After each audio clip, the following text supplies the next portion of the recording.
Story time audio ബുക്സിലേക്ക് എല്ലാവർക്കും സ്വാഗതം. ജോയ്സിയുടെ സമദൂരം തുടരുന്നു. ഭാഗം 31. ശ്രീനിവാസൻ്റെ ഇരിപ്പുമുറിയിൽ വെച്ചാണ് മുകുന്ദനും ചന്ദ്രബാബുവും കൂടി കാര്യങ്ങൾ വിശദീകരിച്ചത്. കുടുംബാംഗങ്ങളെല്ലാം അവിടെ ഒത്തുകൂടിയിരുന്നു.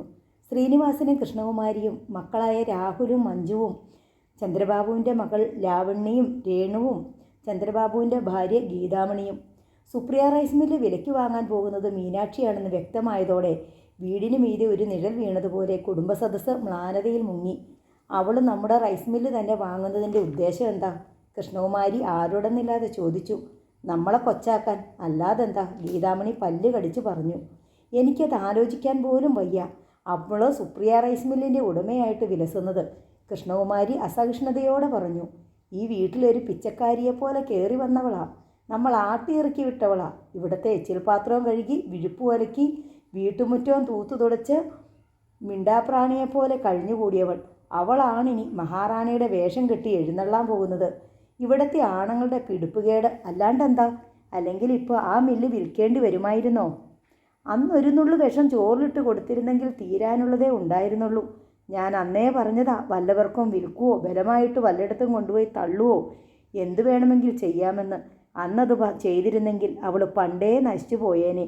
ശ്രീനിയേട്ടനെ സമ്മതിക്കാഞ്ഞത്, ചന്ദ്രബാബു അമർഷത്തോടെ പറഞ്ഞു. വിൽക്കാനും ശ്രമിച്ചതല്ലേടാ നീ ആ മറിയൂറുകാരൻ ഭൈരവന്? എന്തുകൊണ്ടാണ് നടക്കാതെ പോയത്? ശ്രീനിവാസൻ ചോദിച്ചു.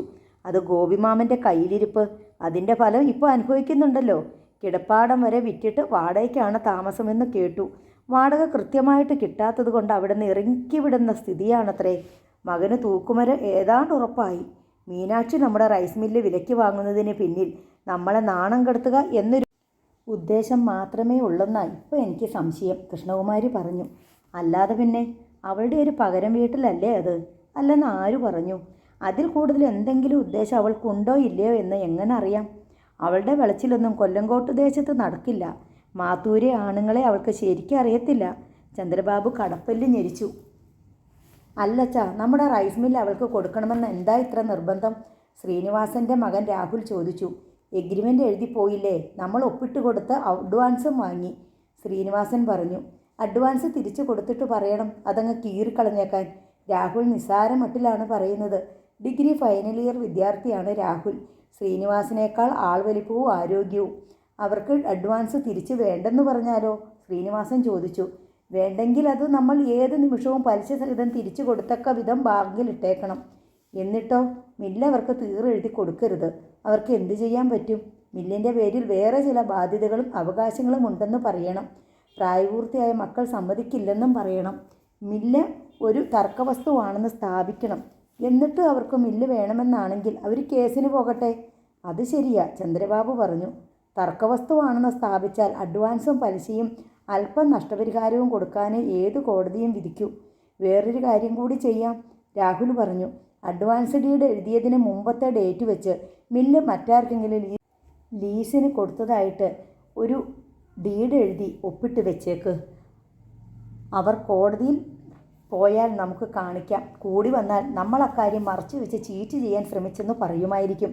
ലീസിൻ്റെ കാര്യം ഓർത്തില്ലെന്ന് നമുക്ക് പറയാം. മകൻ്റെ ബുദ്ധിയിൽ അല്പ അഭിമാനം പോലും തോന്നിപ്പോയി ശ്രീനിവാസന്. എന്ത് പ്രശ്നമുണ്ടായാലും റൈസ് മില്ല് മീനാക്ഷിക്ക് കൊടുക്കേണ്ടെന്ന അഭിപ്രായത്തിൽ കുടുംബാംഗങ്ങളെല്ലാം ഒറ്റക്കെട്ടായി നിന്നു. തീരെഴുതി കൊടുത്തിട്ടൊന്നുമില്ലല്ലോ. എന്താ ചെയ്യേണ്ടതെന്ന് വെച്ചാൽ അപ്പോൾ ചെയ്യാം, ചന്ദ്രബാബുവും പറഞ്ഞു. അല്ലെങ്കിൽ നമ്മുടെ റൈസ് മില്ല് വാങ്ങിയിട്ട് നമ്മുടെ മുന്നിൽ കിടന്ന് ഞെളിയാൻ ഒരിക്കലും അനുവദിക്കരുത്. കൃഷ്ണകുമാരി ആ തീരുമാനത്തിന് അടിവരയിട്ടു. അഡ്വാൻസ് എഗ്രിമെൻ്റ് എഴുതിയ തീയതിക്ക് ശേഷം കൃത്യം 1 മാസത്തിനകം തീരാധാരം നടത്തണം എന്നായിരുന്നു എഗ്രിമെൻറ്റിലെ വ്യവസ്ഥ.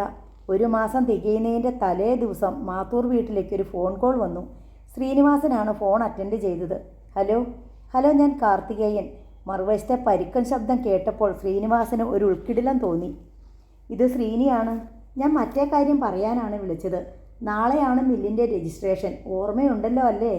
അത് നടക്കില്ലല്ലോ കാർത്തികേയൻ. എന്തു പറ്റി? മില്ലിൻ്റെ പേരിൽ ചില തർക്കങ്ങൾ. ഞാനത് ലീസിന് കൊടുത്തിരിക്കുകയായിരുന്നു 2 വർഷത്തേക്ക്. അതാദ്യം പറഞ്ഞില്ലല്ലോ. പണം കൊടുത്ത് ഒഴിപ്പിക്കാമെന്നായിരുന്നു കണക്കുകൂട്ടൽ. അത് നടന്നില്ല. അഡ്വാൻസ് തുക തിരിച്ചു തരാം, വേണമെങ്കിൽ അല്പം നഷ്ടപരിഹാരവും തരാം. അങ്ങനെയല്ലല്ലോ എഗ്രിമെൻ്റ്. എന്ത് ചെയ്യാം? അതിനേ നിവൃത്തിയുള്ളൂ. ശരി, ഞാനൊന്ന് ആലോചിക്കട്ടെ. ഫോൺ ഡിസ്കണക്റ്റായി.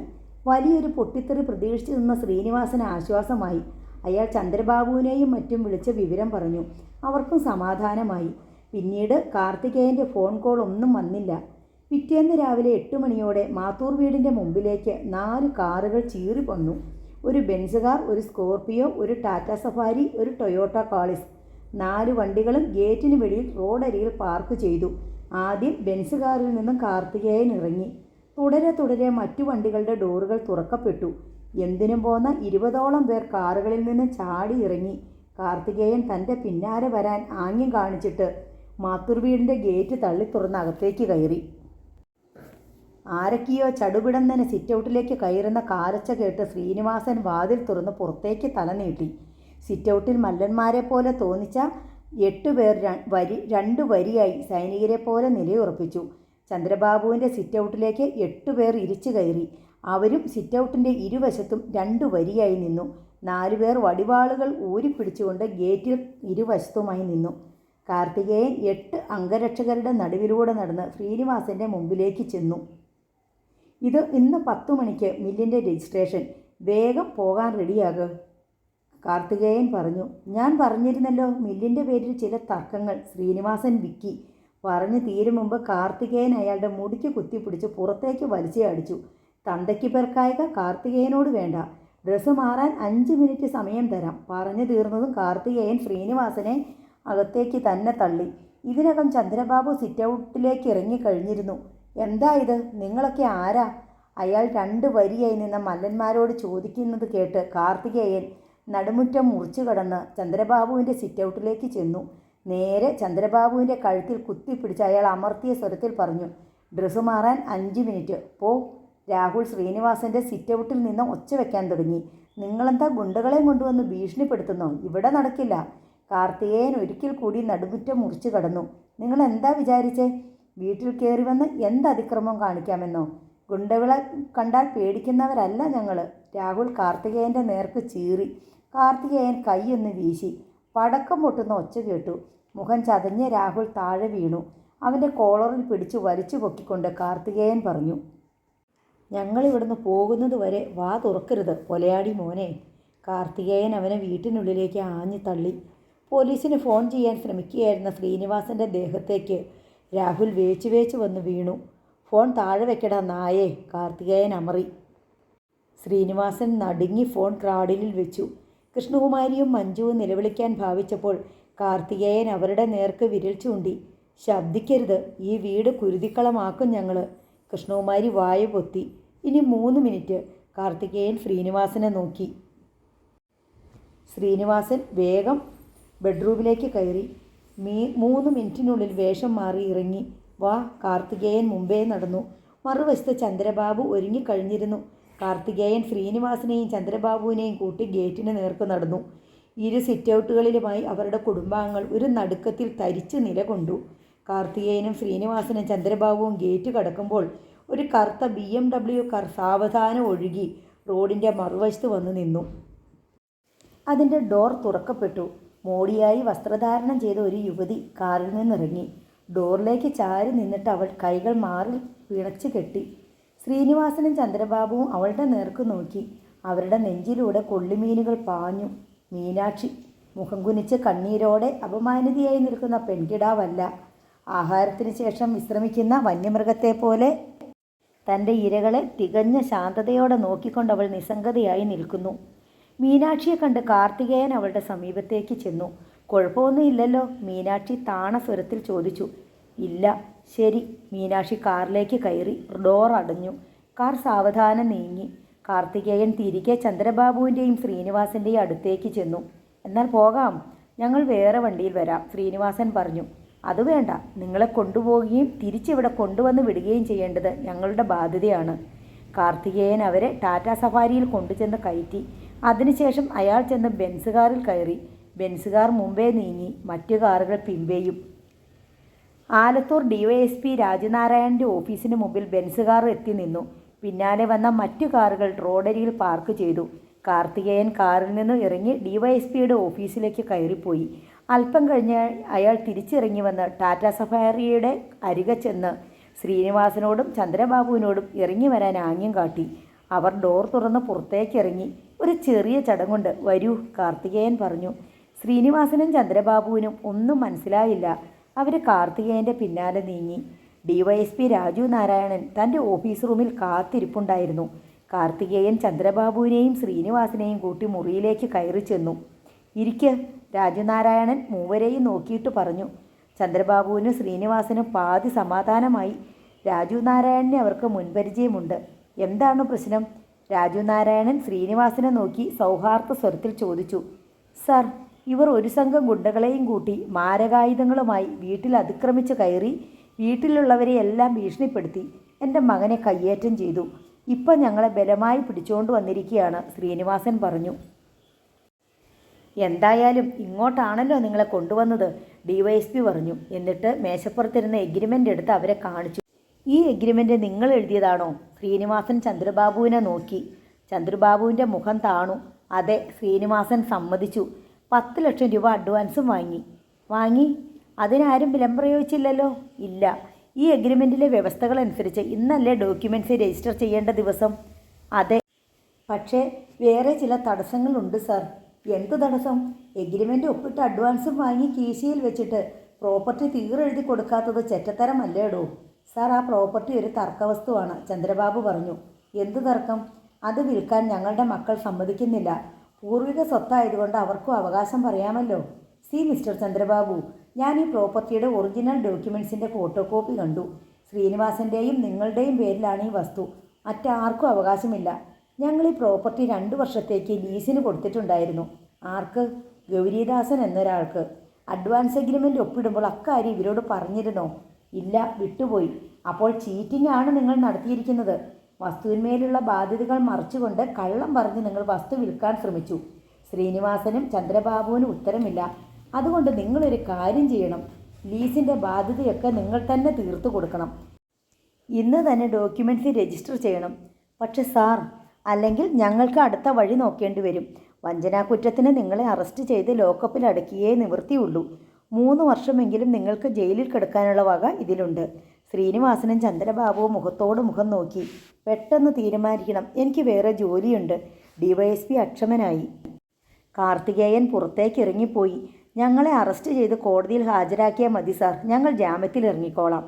നിങ്ങൾ മാന്യന്മാരാണെങ്കിൽ അങ്ങനെയല്ല ചെയ്യേണ്ടത്. ഈ ലീസും തർക്കവുമൊക്കെ അഡ്വാൻസ് എഗ്രിമെൻ്റ് ഒപ്പിട്ട ശേഷം നിങ്ങൾ കെട്ടിച്ചമച്ചതാണെന്ന് മനസ്സിലാക്കാനുള്ള ബുദ്ധിയൊക്കെ നിങ്ങളുടെ പ്രോപ്പർട്ടീസ് വാങ്ങുന്നവർക്കുണ്ട്. പ്രോപ്പർട്ടി കൊടുക്കാതിരിക്കാനുള്ള തന്ത്രമാണെന്ന് എനിക്കും മനസ്സിലായി. അതുകൊണ്ട് എല്ലാം കൂടി കണക്കിലെടുത്ത് വേണം ഒരു തീരുമാനത്തിലെത്താൻ. ലീസിന് കൊടുത്തതിൻ്റെ ഡോക്യുമെൻറ്റ്സ് ഉണ്ട് ഞങ്ങളുടെ കയ്യിൽ തെളിവായിട്ട്. നാളെ ഒരു പ്രശ്നമുണ്ടാകുമ്പോൾ ഞാൻ എടുക്കുന്ന നിലപാടും നിങ്ങളെടുക്കുന്ന തീരുമാനത്തെ ആശ്രയിച്ചിരിക്കും. അന്തസ്സുള്ള തീരുമാനമാണെങ്കിൽ അന്തസ്സായിട്ട് ഞാനും പെരുമാറും. ഒരു കാര്യം മനസ്സിലാക്കുക, നിങ്ങൾ കൊമ്പ് കോർക്കാൻ പോകുന്നത് നിസാരന്മാരോടല്ല. ഞങ്ങളൊരു 5 മിനിറ്റ് ആലോചിച്ചോട്ടെ? ശ്രീനിവാസൻ ചോദിച്ചു. അതിനെന്താ, ആലോചിച്ചോളൂ. ചന്ദ്രബാബുവും ശ്രീനിവാസനും ഓഫീസ് റൂമിന് പുറത്തേക്ക് ഇറങ്ങി. എന്താ ചെയ്യണ്ടേ? ശ്രീനിവാസൻ അനുജനോട് ചോദിച്ചു. അവർക്ക് കാര്യങ്ങളൊക്കെ മനസ്സിലായി കഴിഞ്ഞു. ഈ തലവേദന ഒഴിവാക്കുന്നതല്ലേ ബുദ്ധി? എന്തു ചെയ്യാനും മടിക്കാത്തവനാ കാർത്തികേയൻ. നമ്മുടെ സമാധാനം തകർന്നാൽ പിന്നെ എല്ലാം തീർന്നില്ലേ? ചന്ദ്രബാബുവിന് വഴങ്ങാൻ മടിയുണ്ടായിരുന്നെങ്കിലും ഒടുവിൽ അവൻ ശ്രീനിവാസനോട് അനുകൂലിച്ചു.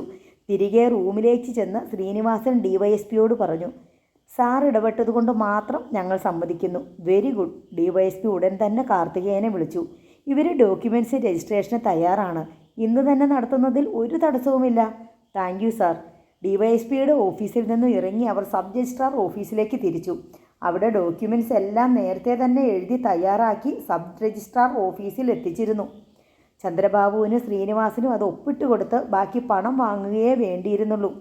സുപ്രിയ റൈസ് മിൽ മീനാക്ഷി വാസുദേവൻ്റെ പേരിലേക്ക് തീരെഴുതി കൊടുത്തുകൊണ്ടുള്ള രേഖകളിൽ ശ്രീനിവാസനും ചന്ദ്രബാബുവും ഒപ്പിട്ടു.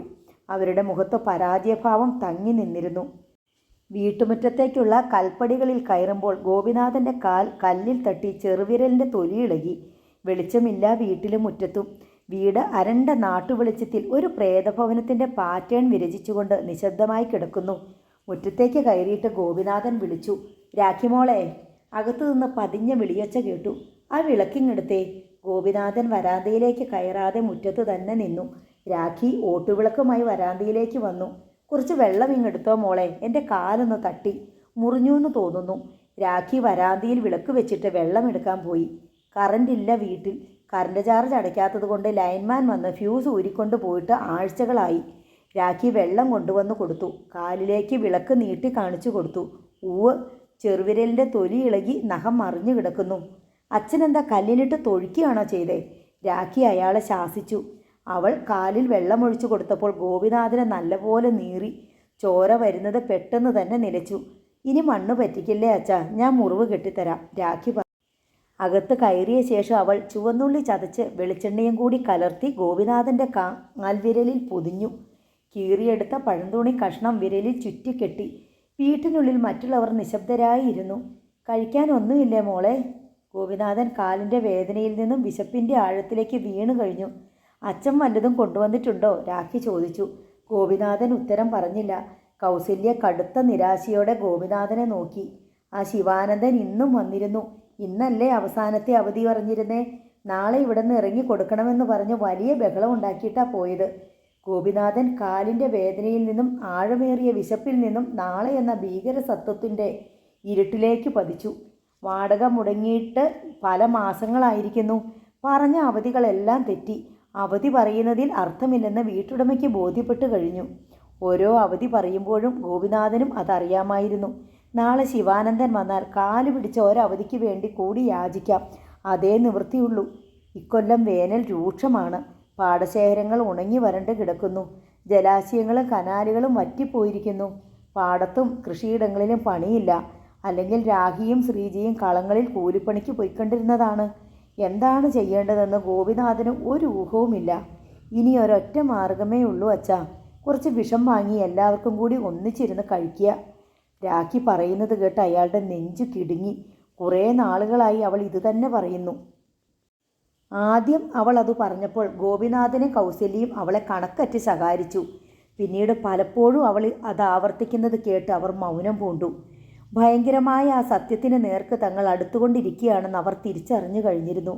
എത്ര പിഴയൊടുക്കേണ്ടി വന്നാലും തീരാത്ത കടബാധ്യതകൾ. അല്ലെങ്കിൽ എന്തിനാ ഇങ്ങനെ ജീവിക്കുന്നേ? ദിനേശേട്ടൻ്റെ വധശിക്ഷ നടപ്പാക്കിയെന്നുള്ള പത്രവാർത്ത കാണാനോ? അതിനേക്കാൾ മുമ്പേ പോകുന്നതല്ലേ നല്ലത്? രാഖിയുടെ ശബ്ദത്തിന് മരണത്തിൻ്റെ തണുപ്പുണ്ടായിരുന്നു. അത് ഗോപിനാഥനെയും മറ്റു കുടുംബാംഗങ്ങളെയും കിടിലം കൊള്ളിച്ചു. ദിനേശിന് വേണ്ടിയാണ് എല്ലാം നഷ്ടപ്പെടുത്തിയത്. താമസിക്കുന്ന വീട് പോലും. എല്ലാറ്റിൻ്റെയും അന്തിമ ഫലം ഒരു ശവശരീരം മാത്രമായിരിക്കും. അത് ജയിലിൽ ചെന്ന് ഏറ്റുവാങ്ങുകയും വേണം. കുടുംബാംഗങ്ങൾ ഓരോരുത്തരായി എഴുന്നേറ്റ് പോയി. അവരവരുടെ കിടക്കപ്പായകളിൽ ചുരുണ്ടുകൂടി. ഗോപിനാഥൻ അങ്ങനെ തന്നെ ഇരുന്നു. ഏറെ നേരം കഴിഞ്ഞ് രാഖി അയാളുടെ അടുത്തേക്ക് വന്നു പറഞ്ഞു. അച്ഛനിങ്ങനെ വിഷമിച്ചിരുന്നിട്ട് കാര്യമൊന്നുമില്ലല്ലോ, പോയി കിടക്ക്.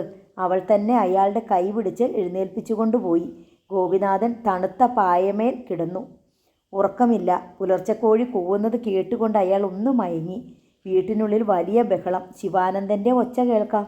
അവധി കേൾക്കാനൊന്നുമല്ല ഞാൻ വന്നത്.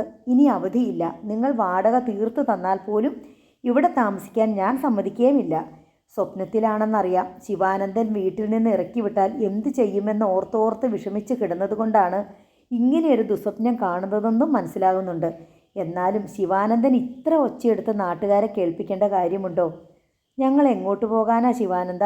കൗസല്യ കരഞ്ഞുകൊണ്ട് ചോദിക്കുന്നു. കുട്ടികളെല്ലാം ഭയപരവശരായി നോക്കി നിൽക്കുന്നു. രാഖിമോൾക്ക് കരച്ചിൽ വരുന്നുണ്ട്. എനിക്കറിയണ്ട. ഇനി ഒരു നിമിഷം പോലും ഈ വീട്ടിൽ താമസിക്കാൻ ഞാൻ സമ്മതിക്കില്ല. ഒന്നെങ്കിൽ ഇപ്പം തന്നെ നിങ്ങളുടെ സാധനങ്ങളും എടുത്ത് ഇവിടെ നിന്ന് ഇറങ്ങുക, അല്ലെങ്കിൽ ഞാൻ തന്നെ ഇതെല്ലാം പെറുക്കി വെളിയിലെറിയും. സ്വപ്നത്തിലാണെങ്കിൽ പോലും ശിവാനന്ദൻ ഇങ്ങനെയൊന്നും സംസാരിക്കാൻ പാടില്ല. ഈ വീടിൻ്റെ വിലയുടെ അത്രയും പലിശ കൊടുത്തിട്ടുണ്ട് താൻ അയാൾക്ക്. ശിവാനന്ദൻ ഒന്നുമല്ലാതിരുന്ന കാലത്ത് പല വിധത്തിൽ സഹായിച്ചിട്ടുണ്ട്.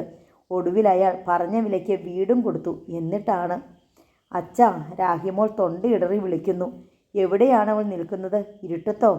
ഷാജി, മാധവ, ഇതെല്ലാം പെറുക്കി മുറ്റത്തേക്കിട്. ഒന്നും നശിപ്പിച്ചേക്കരുത്, ശിവാനന്ദൻ പറയുന്നു. അച്ഛാ. ഗോപിനാഥൻ പതിയെ കണ്ണു തുറന്നു. മുന്നിൽ രാഖിമോള്. ഗോപിനാഥൻ കണ്ണു തിരുമ്മി എഴുന്നേറ്റിരുന്നു. പകലിൻ്റെ വെളിച്ചമുണ്ട് മുറിയിൽ. ഞാനൊരു ദുസ്വപ്നം കാണുമായിരുന്നു. അയാൾ വീണ്ടും കണ്ണു തിരുമ്മി. ആ ശിവാനന്ദൻ വന്ന് നമ്മളെ ഇവിടെ നിന്ന് ഇറക്കി വിടുന്നതായിട്ട്. രാഖിമോൾ പെട്ടെന്നൊന്ന് തേങ്ങി. എന്താ മോളെ? ഗോപിനാഥൻ പരിഭ്രമിച്ചു. അയാൾ എഴുന്നേറ്റ് ഇരിപ്പുമുറിയിലേക്ക് ചെന്നു. കട്ടിൽ ചെരിച്ചിറക്കടാ കഴുതേ. വാതിലിന് വീതി കുറവാണെന്ന് അറിഞ്ഞൂടെ? ശിവാനന്ദൻ തൻ്റെ പണിക്കാർക്ക് നിർദ്ദേശം കൊടുക്കുന്നു. അവർ കട്ടിൽ പിടിച്ച് പുറത്തിറക്കുകയാണ്. ഗൗരിയും ശ്രീജയും കണ്ണീരോടെ നോക്കി നിൽക്കുന്നു. അപ്പോൾ സ്വപ്നത്തിൽ നിന്ന് താൻ ഉണർന്നില്ലേ? ഗോപിനാഥൻ സ്തംഭിച്ചു നിന്നു. പിന്നെ സ്വപ്നാടകനെ പോലെ വരാന്തയിലേക്ക് ഇറങ്ങി. വരാന്തയുടെ തൂണും ചാരി നിന്ന് കണ്ണു തുടയ്ക്കുകയും മൂക്കു പിഴുകുകയും ചെയ്യുന്ന കൗസല്യ. വീട്ടുമുറ്റത്ത് വെയിൽക്കളങ്ങൾ. മുറ്റത്തേക്ക് ചില വീട്ടുസാമാനങ്ങൾ എടുത്തു വെച്ചിട്ടുണ്ട്. സത്യമോ സ്വപ്നമോ എന്ന് അപ്പോഴും തിരിച്ചറിയാതെ ഗോപിനാഥൻ വീണ്ടും തലതിരിച്ച് ശിവാനന്ദനെ നോക്കി. എടുക്കാനുള്ളതൊക്കെ എടുത്തോണ്ട് പുറത്തോട്ട് ഇറങ്ങി നിൽക്കണം. നിങ്ങൾ എന്തിനാ ഇനി അകത്തിങ്ങനെ നോക്കുകുത്തി പോലെ നിൽക്കുന്നത്? ശിവാനന്ദൻ തൻ്റെ മക്കളുടെ നേർക്ക് തട്ടിക്കയറുകയാണ്. ഗോപിനാഥൻ അയാളുടെ അടുത്തേക്ക് ചെന്നു. ശിവാനന്ദ, യാചന നിറഞ്ഞ ഒരാർത്തനാദമായിരുന്നു അത്. സംസാരിക്കണ്ട, ഇനി അവധിയില്ല. എനിക്ക് ക്ഷമയുമില്ല. ഇന്നലെ തന്നെ വിവരങ്ങളൊക്കെ ഞാൻ ഇവിടെ വന്ന് പറഞ്ഞിരുന്നു. ശിവാനന്ദൻ അറുത്തു മുറിച്ച പോലെ പറഞ്ഞു. ഗോപിനാഥൻ ഒരു കുടിയനെ പോലെ വേച്ച് വേച്ച് വരാന്തയിലേക്ക് ഇറങ്ങി. അവിടെ നിന്ന് മുറ്റത്തേക്ക്. നിൽക്കാനുള്ള കരുത്തില്ല. എവിടെയെങ്കിലും ഒന്ന് ഇരിക്കണമെന്ന് തോന്നി. വീടിൻ്റെ ഇളം തിണ്ണയിൽ അയാൾ ഇരുന്നു. കൈവെള്ളയിലേക്ക് നെറ്റി താങ്ങി. കണ്ണിൽ വെള്ളം നിറഞ്ഞു വന്നു. ചെവി കൊട്ടിയടയുന്നു. കണ്ണിൽ ഇരുട്ട് നിറയുന്നു. അയാൾ വരാന്തയുടെ അരഭിത്തിയിലേക്ക് ചാരി കണ്ണടച്ചു. ഇതെന്താ ഇവിടെ നടക്കുന്നത്? ആരുടെയോ പരുക്കൻ ശബ്ദം. സ്വപ്നമാണോ? ആയിരിക്കണം. നിങ്ങളോടല്ലേ ചോദിച്ചേ? നിങ്ങളാരാ ചോദിക്കാൻ? ശിവാനന്ദൻ്റെ ധിക്കാരം നിറഞ്ഞ സ്വരം. പടക്കം പൊട്ടുന്ന പോലെ ഒരൊച്ച. അടിച്ചതാണോ? കണ്ണുകൾ തുറക്കാൻ പറ്റുന്നില്ല. കൺപോളകൾക്ക് ഭാരം. ഒരു ചോദ്യം ചോദിച്ചാൽ അതിനുത്തരം പറഞ്ഞിട്ട് വേണം ഇങ്ങോട്ട് ചോദ്യം ചോദിക്കാൻ. മനസ്സിലായോ? ഗോപിനാഥൻ ബന്ധപ്പെട്ട് കൺപോളകൾ തുറന്നു. മയക്കം വിട്ടുമാറുന്നതേയുള്ളൂ. തണുപ്പ് പോലെ തലച്ചോറിലും കണ്ണിലും ഒരു തരിപ്പിഴഞ്ഞു പടരുന്നു. റോഡരികിൽ വിലപിടിച്ച കാറുകൾ. കുറേ ആളുകൾ മുറ്റത്ത് നിൽക്കുന്നതും നിലാവത്തെന്ന പോലെ അയാൾ കണ്ടു. ശിവാനന്ദൻ കവിൾ പൊത്തിപ്പിടിച്ചിരിക്കുന്നു. അയാളുടെ കടവായ്ക്കോണിൽ ചോര. മല്ലന്മാരെ പോലെ എന്തിനും തയ്യാറായി നിൽക്കുന്ന 10-12 പേരുടെ മുന്നിൽ നേതാവിനെ പോലെ കാവിമുണ്ടും കാവിഷർട്ടും ധരിച്ച ഒരധികായൻ. വീട്ടുവാടക തരാഞ്ഞിട്ട് ഇവരെ ഇവിടെ നിന്ന് ഇറക്കി വിടുകയാ. ശിവാനന്ദൻ പറഞ്ഞു. എത്ര കിട്ടണം തനിക്ക്? ചോദ്യം. എല്ലാം കൂടി ഒരു 5-6 മാസത്തെ വാടക. വാടകയല്ല ചോദിച്ചത്, ഈ വീടിന് എത്ര കിട്ടണമെന്ന്. ശിവാനന്ദൻ പകച്ചു നോക്കുന്നു. ഒറ്റ വിലയേ പറയാവൂ. മുതലാകുന്ന വിലയേ പറയാവൂ. അമിത ലാഭം നോക്കിയാൽ അത് വാങ്ങാൻ തനിക്ക് വലതു കൈ ഉണ്ടാവില്ല. പറഞ്ഞു. അക്ഷമനാണ് കാവിവേഷധാരി. ഒന്നാലോചിച്ച് കണക്ക് കൂട്ടിയിട്ടല്ലാതെ. ശിവാനന്ദൻ ഞരങ്ങുന്നു. കണക്ക് കൂട്ടാൻ എന്തിരിക്കുന്നടാ നായേ? ഇയാൾ എന്ത് വിലയ്ക്ക് വാങ്ങിയോ അതിൽ നിന്ന് 1 ലക്ഷം കൂട്ടി വെച്ചോ. ഇപ്പം പറയണം. എല്ലാം കൂടി 6.5 ലക്ഷം. ശിവാനന്ദൻ പറയുന്നു. 6.5 ലക്ഷമോ? ഇവൻ ആരാണ് ഈ ശിവാനന്ദൻ? ഈ ഷൈലോക്ക്, കഴുത്തറപ്പൻ, പഴയ വീട്, 15 സെൻറ്റ് സ്ഥലം, എല്ലാം കൂടി ഒരു 3.5-4 ലക്ഷം രൂപ. 6 ലക്ഷത്തിന് ഉറപ്പിക്കുന്നു. മുന്നോട്ടുമില്ല പുറകോട്ടുമില്ല. ചിന്നപ്പ, ആ പട്ടി ഇങ്ങ് കൊണ്ടുവാ. ഒരാൾ സൂട്ട് കേസുമായി മുന്നോട്ട് വരുന്നു. അത് തുറക്കുന്നു. നോട്ടുകെട്ടുകൾ. അത് എണ്ണിയെടുക്കുന്ന കാവിധാരി. ഇന്ന് 6 ലക്ഷം. പിടിക്ക്. അറച്ചറച്ച് ശിവാനന്ദൻ. കള്ളൻ. അത് വാങ്ങുന്നു. എവിടുന്നാണോ ഈ സാധനങ്ങളൊക്കെ പെറുക്കി മുറ്റത്തിട്ടത് അങ്ങോട്ട് തന്നെ പെറുക്കി വെച്ചിട്ടേ ഈ മുറ്റത്ത് നിന്ന് ഇറങ്ങാവൂന്ന് തൻ്റെ ആളുകളോട് പറഞ്ഞേക്ക്. 6 മാസത്തെ വാടക കുടിശ്ശിക കൂടി കിട്ടിയാൽ ഒരു മിന്നായം. പടക്കം പൊട്ടുന്ന ഒച്ച. ഇത്തവണ ശിവാനന്ദൻ 2 ചുവട് പിന്നോട്ട് വേച്ചു പോയി. വായിൽ നിറഞ്ഞ ചോര അയാൾ തുപ്പി. ഇന്ന് 4 മണിക്കകം ഈ വീട് സ്ഥലവും ഗോപിനാഥൻ്റെ പേരിലേക്ക് തിരിച്ചെഴുതി കൊടുത്തിരിക്കണം. മനസ്സിലായോ? ഓ ഈശ്വര, എന്താണിത്? ഗോപിനാഥൻ വീണ്ടും വീണ്ടും കണ്ണടച്ച് തുറന്നു. ഒന്നും കാണാൻ വയ്യ. കണ്ണിൽ ഉറവ പൊട്ടുകയാണ്.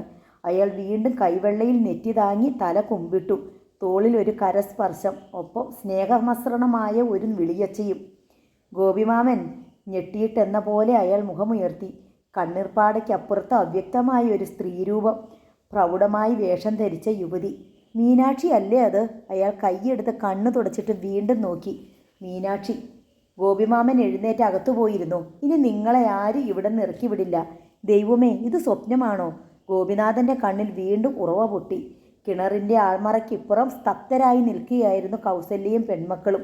മീനാക്ഷി അവരുടെ സമീപത്തേക്ക് നടന്നു ചെന്നു. നിറമിഴികളോടെ തലതാഴ്ത്തി നിൽക്കുകയായിരുന്നു രാഖി. അവളുടെ കവിളത്ത് കൈത്തലം ചേർത്ത് മീനാക്ഷി അവളുടെ മുഖമുയർത്തി. രാഖിമോളല്ലേ? മറന്നിട്ടില്ല ഞാൻ. രാഖി പൊടുന്നനെ വിതുമ്പി കരഞ്ഞു. മീനാക്ഷി അവളുടെ ചുമലിലൂടെ കൈയിട്ട് തന്നോട് ചേർത്തു പിടിച്ചു. ഒരിക്കൽ അശരണയായി, അപമാനിതയായി, അഭയാർത്ഥിയായി തൻ്റെ തോളിൽ മുഖം ചേർത്ത് വിങ്ങിപ്പൊട്ടിയ മീനാക്ഷി അല്ല അതെന്ന് രാഖിക്ക് മനസ്സിലായി. തന്നെ ചുറ്റിപ്പിടിച്ചിരിക്കുന്ന കൈ അന്നത്തെ പോലെ ദുർബലമല്ല. മുറുക്കവും ദാർഢ്യവുമുള്ള കരുത്തുറ്റ കരം. ചന്ദ്രികയും ഗോവിന്ദനും കൂടി നെന്മാറയ്ക്ക് പോയിട്ട് തിരിച്ചെത്തിയതേയുള്ളൂ. മുകുന്ദനും ശ്യാമയും ഇപ്പോൾ നെന്മാറയാണ് താമസം. അവിടെ സ്ഥലം വാങ്ങി വീട് വെച്ച് അവർ അങ്ങോട്ട് മാറി താമസിച്ചിട്ട് ഇപ്പോൾ 2 വർഷമാകുന്നു. ഗോവിന്ദൻ വരാന്തയിലെ ചാരുകസേരയിൽ ഇരുന്നു ഒരു ബീഡി കൊളുത്തി. അതോടെ ചുമയും തുടങ്ങി. എന്തിനാ ഗോവിന്ദേട്ട ഇങ്ങനെ വലിച്ചു ചുമയ്ക്കുന്നേ? ഇതുകൊണ്ട് ആർക്കാ ഗുണം? മറ്റുള്ളവർക്കും ശല്യം, അവനവൻ്റെ ആരോഗ്യത്തിനും നാശം. ചന്ദ്രിക ശകാരിച്ചു. ഗോവിന്ദന് ബീഡി വലി നിർത്തണമെന്ന് ആഗ്രഹമുണ്ട്. പക്ഷെ എത്ര ശ്രമിച്ചിട്ടും കഴിയുന്നില്ല. 18ാമത്തെ വയസ്സിൽ തുടങ്ങിയ ദുശീലം ഇനി 73ാമത്തെ വയസ്സിൽ മാറ്റാൻ വയ്യ.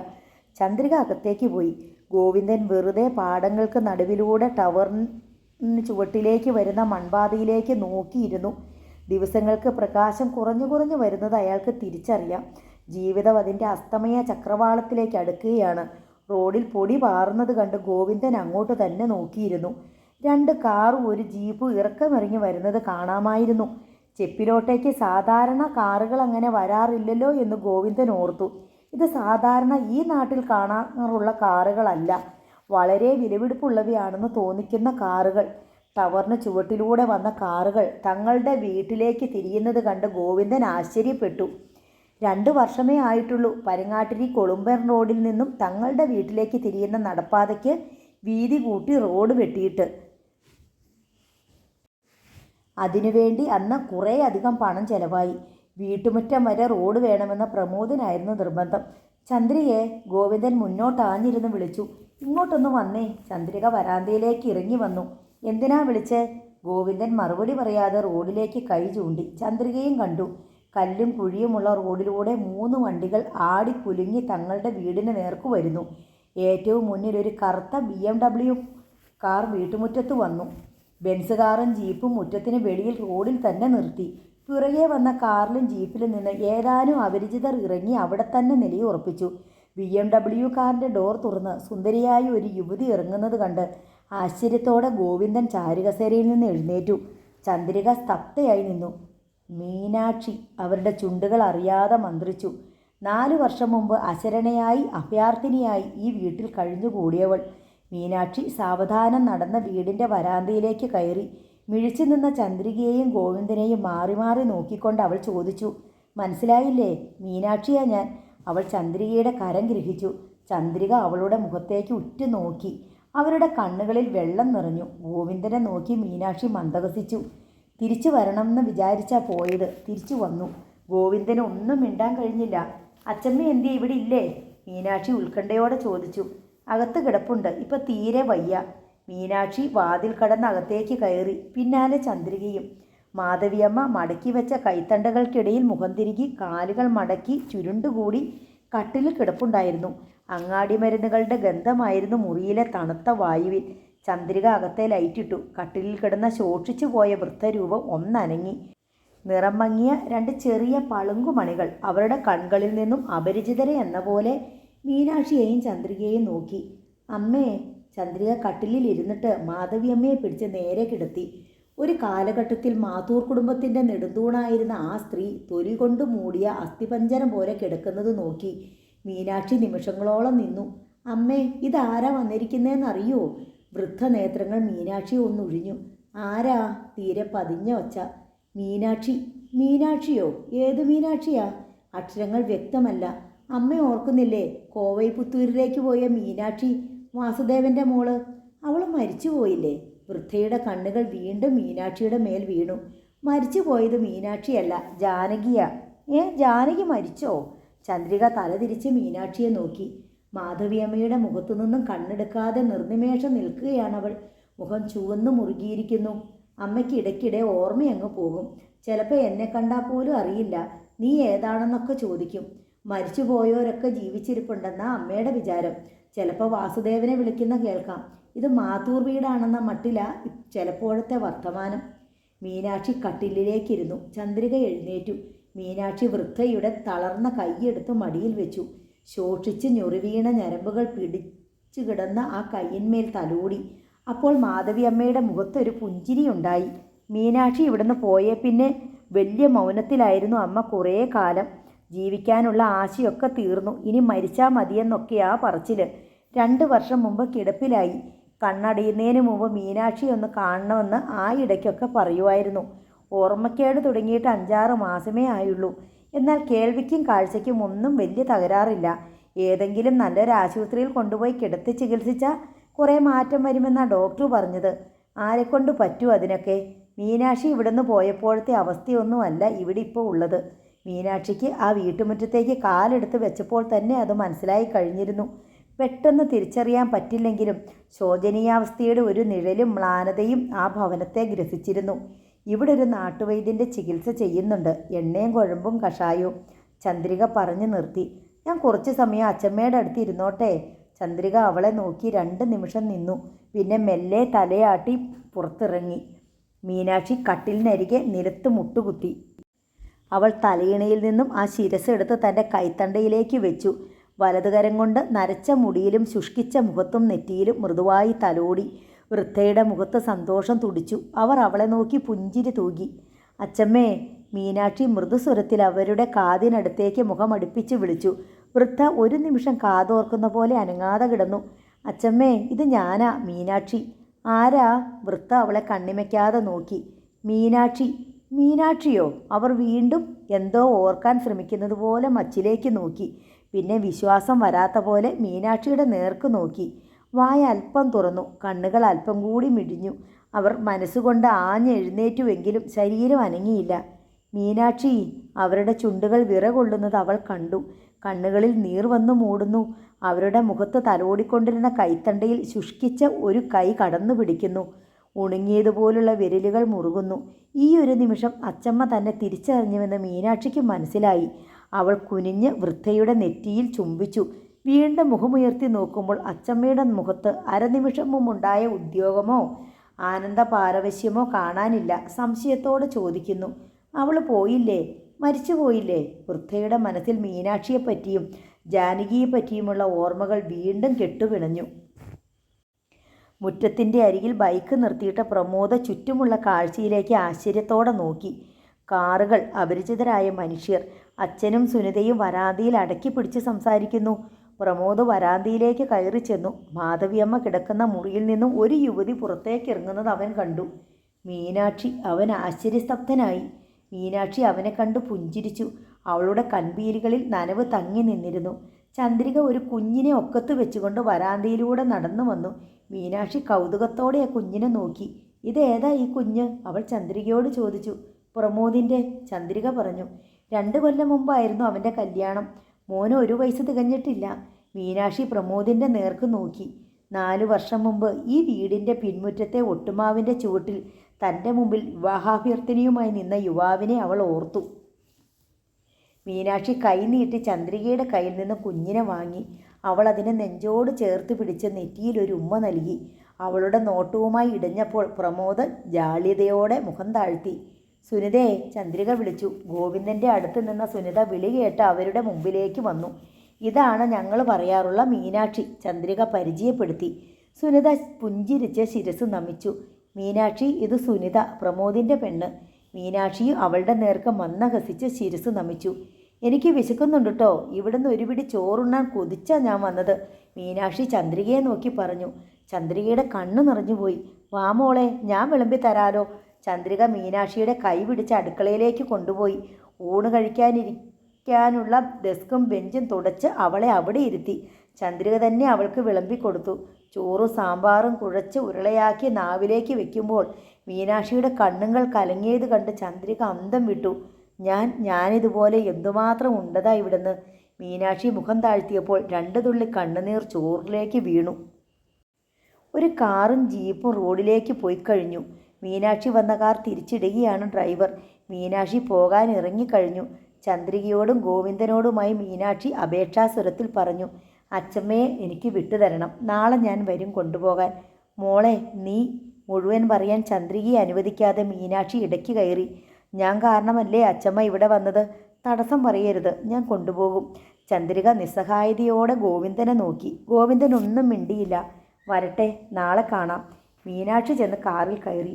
കാർ മെല്ലെ നീങ്ങി. ഗോവിന്ദനും ചന്ദ്രികയും പ്രമോദും സുനിതയും മുറ്റത്ത് നോക്കി നിന്നു. പഴയ റൈസ് മില്ലിൻ്റെ ഗേറ്റ് കടന്ന് ടാറ്റ സഫാരി ഇരമ്പി പാഞ്ഞു ചെന്ന് കോൺക്രീറ്റ് മുറ്റത്ത് ബ്രേക്ക് ചെയ്തു. കാർത്തികേയൻ ഡോർ തുറന്നിറങ്ങി. പുതുക്കി പണിത് സിറ്റൗട്ട് പോലെയാക്കിയ തളത്തിലേക്ക് അയാൾ കയറി ചെന്നു. തൊട്ടപ്പുറത്ത് അലുമിനിയം ഷീറ്റ് മേഞ്ഞ ഷെഡിൽ മഹേന്ദ്ര ബൊലീറോ കിടപ്പുണ്ടായിരുന്നു.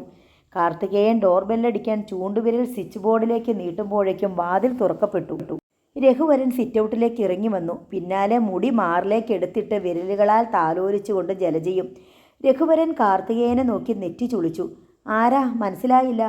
ഞാൻ കാർത്തികേയൻ. രഘുവരൻ അല്ലേ? അതെ. ഞാൻ വളരെ സീരിയസ് ആയിട്ടുള്ള ഒരു മാറ്റർ പറയാൻ വന്നതാ. എന്താണ്? ഈ വീട്ടിൽ നിന്നും ഈ പുരയിടത്തിൽ നിന്നും ഉടനടി നിങ്ങൾ ഒഴിഞ്ഞു പോകണം. ഇവിടെന്താ, ബോംബ് ഭീഷണിയുണ്ടോ? ബോംബ് ഭീഷണിയല്ല, ചിലപ്പോൾ ഭൂകമ്പം ഉണ്ടായേക്കും. അതുകൊണ്ടാ പറഞ്ഞത്. നിങ്ങൾ ആരാ എന്നോട് ഇവിടുന്ന് ഒഴിഞ്ഞു പോകണമെന്ന് പറയാൻ? ഈ പ്രോപ്പർട്ടി 4-5 കൊല്ലം മുമ്പ് മാത്തൂർ ജാനകി അമ്മ അവരുടെ മകൾ മീനാക്ഷിക്ക് കൈമാറ്റം ചെയ്തിട്ടുള്ളതാണ്. നിങ്ങൾ അനധികൃതമായി കയ്യേറി താമസിച്ചിരിക്കുകയാണ് ഇവിടെ. ഈ പ്രോപ്പർട്ടി ഇതിൻ്റെ യഥാർത്ഥ ഉടമസ്ഥയ്ക്ക് തന്നെ വിട്ടുകൊടുക്കണം എന്നാണ് ഞാൻ പറഞ്ഞതിൻ്റെ അർത്ഥം. മാത്തൂർ ജാനകി അമ്മയെന്ന് പറയുന്നത് എൻ്റെ അമ്മയാണ്. അമ്മയുടെ പ്രോപ്പർട്ടിക്ക് മക്കൾക്ക് അവകാശം. ഈ വസ്തു ആരും തീരെഴുതി കൊടുത്തിട്ടില്ല. നോവൽ തുടരും.